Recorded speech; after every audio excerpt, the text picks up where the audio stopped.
Assalamualaikum and good day everyone. My name is Sharafana Zulkarnain with metric number 273726. Today I'm going to share something interesting about Islamic accounting issues. Before that, have you guys ever heard about Islamic accounting before? I'm pretty sure that majority of us have some basic knowledge about Islamic accounting. So today, why not we refresh back our memory on Islamic accounting and get some new knowledge that may be benefit to all of us. Shall we start then? Alright, as for introduction, let us take a look at meaning of Islamic accounting.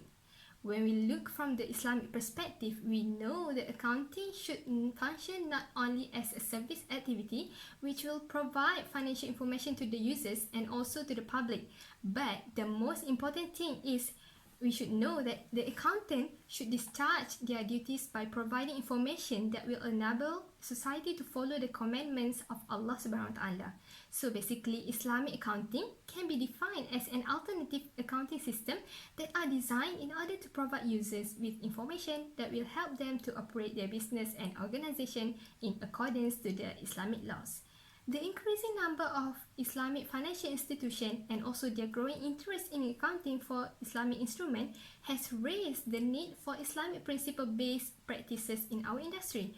From here, we can say that Islamic accounting is very important to serve those financial instruments that are Sharia compliant. The appropriate philosophy of all human activities should be directed toward the achievement of comprehensive human welfare in this life and also in the hereafter, known as falah. Do you know this fun fact? For your information, falah is known as a tangible quality towards the achievement of God's pleasure.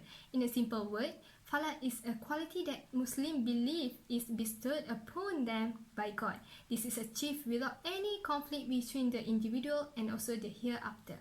Next, let's move on to the concept of Tawhid or unity of God in Islam, which is very important to Muslim belief. This concept is based on the premise that absolute truth belongs only to God. God is the basis, God is the source, God is the ultimate destiny for the whole universe. We must remember this and please take note. The universe exists for a serious purpose and the final destiny of the universe is with God alone, who has no partner or equal. The concept of Tawhid is also directly related with another important concept known as Khilafah.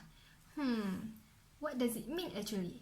This concept means that man is a trustee on this earth and this requires him to act as a guardian and deputy of God in dealing with the world, its environment, wealth and other creatures too. Man has the right to own wealth and property and this right will be protected as long as means of acquisition is lawful.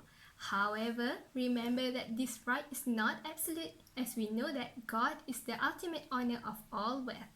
In addition, the concept of ta'lif or accountability is also important, which states that everyone is accountable for his action or inaction on the day of judgment.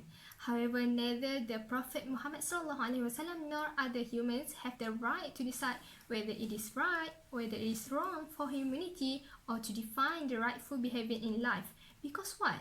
Because only God has the power to do that. Because only God can do that. Let us proceed with the objective of Islamic accounting, which related to the standardization. Islamic law promotes balance and justice and discourages behaviors of excess consumption. The Islamic finance market is one of the developing industry which is seen as a viable alternative to the traditional banking. It's been accepted all over the world and has a lot of room for expansion. Standardization becomes a severe issue because the business is governed by both national and also Sharia rules. The process of applying and developing technical standards is mostly known as standardization. Compatibility, interoperability, safety, repeatability, and quality can all benefit from standardization. It may also make it easier to commoditize previously custom procedure. The lack of standardization across the Islamic finance market will definitely increase the risk of non-compliance with Sharia. Note that all contracts that are not compliant with Sharia are considered as non-valid contract under Islamic law. In order to achieve the standardization, all Islamic institutions must adhere to a uniform set of Sharia norms as a means of harmonizing the rules and regulations that must be obeyed. There are three key organizations that were established to fulfill these three goals in order to provide a standardized set of principles and laws. The first one is Islamic Financial Service Board. Second one is Accountant and Auditing Organization for Islamic Financial Institution. And the last one is the International Islamic Financial Market. Do you know that Sharia laws prescribe specific requirements for financial transaction products in order to ensure they will be compliant with Islamic law?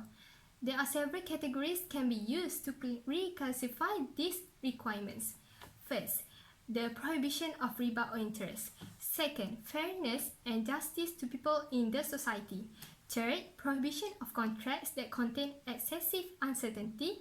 Fourth, fairly allocating expenses and fairly disbursing profit. Fifth, prohibition of certain industry as based on Islamic teachings. And the last one, safeguarding assets and rights of others while ensure proper accounting, recognition and valuation of those assets. Alright, let's take a look at the issues or challenges in Islamic accounting or specifically in Islamic finance.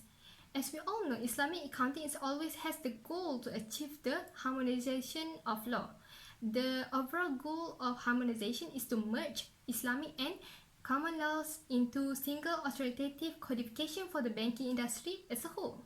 To achieve this goal, it is very important to take into account all Sharia rules and regulations and common laws that do not contradict any Islamic rules, especially during the creation process. Do you have any idea what might be the challenges that face the standardization? It may be due to the different interpretation of Sharia, diverse stages of maturity of Islamic financial market, country-specific laws, regulatory practices, and the absence of consensus among the scholars. For your information, there is a scarcity of Islamic scholars who are capable of interpreting and comprehending contemporary concerns and their execution from an Islamic overview. Islamic finance relies on this interpretation to make decisions in the many jurisdictions where it operates. This will continue to be a key barrier to harmonization unless minimum criteria are established to control the qualification required to give license on the Islamic finance related subject at various levels of education. On top of that, the lack of knowledge extends beyond Islamic scholars. The governmental authorities in different countries in which Islamic finance operates have not truly appreciated the implication of the unique characteristic of Islamic financial institution. They lack the understanding that may lead to the various approaches needed in order to regulate the banks. These different approaches in regulating Islamic banks are a major barrier since it will affect the financial reporting based on the region of the operation. It will force the different institutions to adopt different accounting treatment for various Islamic financial instruments, therefore making financial instruments of Islamic banks non-comparable to one another. In a conclusion, the most significant issue to achieve harmonization is a general lack of awareness in the marketplace itself. It will create several inefficiencies and inconsistency, especially in the worldwide system. I think that's all for now. Thank you for listening and have a good day, everyone. Thank you.